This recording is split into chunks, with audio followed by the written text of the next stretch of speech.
All right, let's get right into it. When I say Paul Bunyan, what pops into your head? It's probably that classic image, right? A huge smiling lumberjack, his trusty blue ox babe by his side.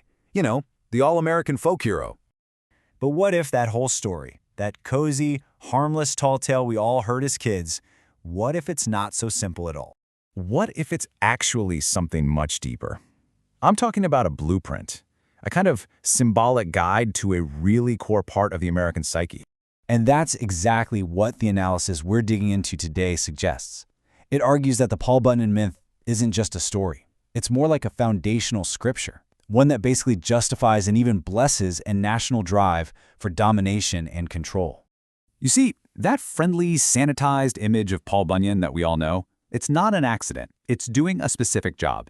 It's a form of cultural propaganda that takes these massive, violent acts of destruction and repackages them as just charming, funny little anecdotes. And by doing that, it makes this idea of overwhelming force look, well, heroic. So, the big question is, how did this myth get so powerful? Well, let's start by looking at how Paul Bunyan became the perfect symbol, the perfect avatar, for a young nation's massive ambition. And that ambition, of course, had a name: Manifest Destiny. This was the belief, the conviction, really, that the United States was destined, maybe even divinely ordered, to expand all the way across the North American continent. And listen, an idea that big, it needs a hero just as big to represent it. And this is where Bunyan's famous feats stop being just silly tall tales. They become powerful allegories for what was actually happening, the industrial conquest of the continent. I mean, think about it. Leveling entire forests? That's the timber industry.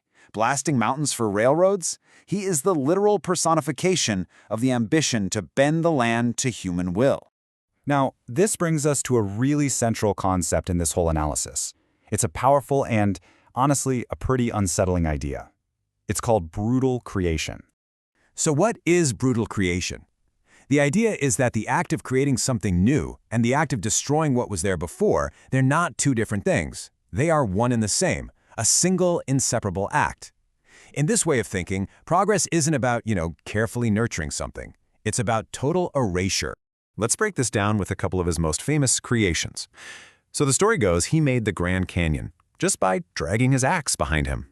On one hand, you've got this incredible act of creation, but on the other, it's a violent scar ripped into the face of the earth. Or how about the Great Lakes? They were supposedly just a drinking trough he dug for his ox. An entire massive ecosystem, reframed as nothing more than a simple utility. The source material has a great phrase for this. It calls it cosmic vandalism. Okay, so this isn't just about history. It goes deeper than that. This is about the psychology of a nation.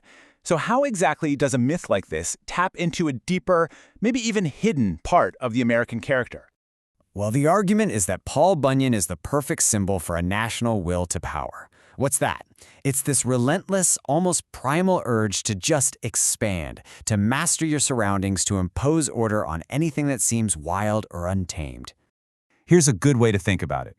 You've got the nation's stated ideals, its public face, liberty and justice for all. That's like the superego. But then you have Paul Bunyan. He's the id, that raw, subconscious drive that doesn't care about ideals. It just wants to build, clear, grow, and conquer without ever worrying about the consequences. And the values of this national idid, they're crystal clear. It's all about scale. Be bigger than everyone else. Speed. Do it faster than anyone else. And efficiency. Get it done with absolute, overwhelming force. Things like nuance, or maybe, preservation? Yeah, they're just not part of the equation. Okay, so this is all fascinating history, but you might be thinking, why does a 19th century folktale matter today? Well, that's where we get to the giant's long shadow, the enduring legacy of this powerful myth. Because this Bunyan impulse, this idea of acting with overwhelming force and not really sweating the consequences, it's absolutely still with us. You can hear a direct echo of it in Silicon Valley's old motto, move fast and break things. You can see it in this relentless drive to consume and reshape our world, always, always in the name of progress. At the end of the day, that's the myth's real job. It gives us a heroic, feel-good story for what is, when you strip it all away, just destruction. It takes a desire for total dominance and makes it feel not just natural, but heroic.